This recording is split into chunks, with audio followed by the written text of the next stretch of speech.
the home base of our lives. Home base meaning this is where we return to. This is where we begin. This is where it begins. This is where we come back to.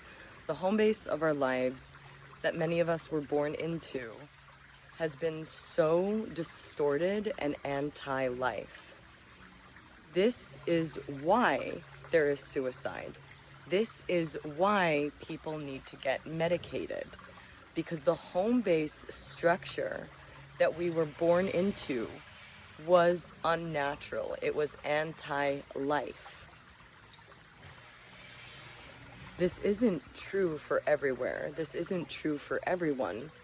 This is true for those of us who could see it when we were younger. We could see the distortions. We can see the lack of joy and life force in the adults and the teachers who were showing us and guiding us about life. And now things are changing. And this old narrative of, I'm afraid I'm going to go crazy. Am I going to go crazy? Am I going insane? And limiting ourselves and our expression because of the fear of how we'll be seen, the fear that we'll be seen as crazy, the fear that we'll be seen as mentally unstable. It has to go, because what life is becoming is actually what you are here to lead. Now, this doesn't mean that you have to become famous and a very well-known speaker or anything like that. We lead with our sensitivity.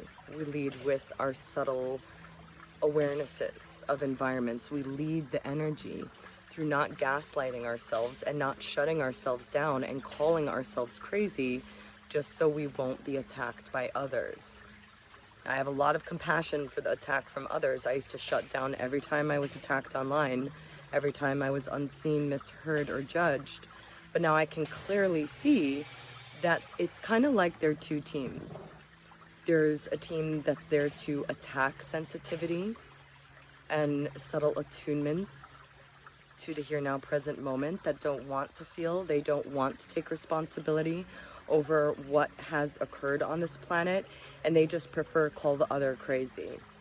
And then there's a team of like, we know the natural state of how this planet and life can be, and we have those codes in our DNA, and we are willing to offer solutions, and we know how to embody that. So if you're afraid of becoming the crazy one, I'm just inviting you to get more comfortable with being seen as the crazy one. Get comfortable with being seen as not so great in the eyes of others, because we don't have control over how we'll be seen by others. And we don't even need to micromanage that. We don't need to care for others' perceptions, because we have a full-time job of caring for ourselves and not gaslighting ourselves right now.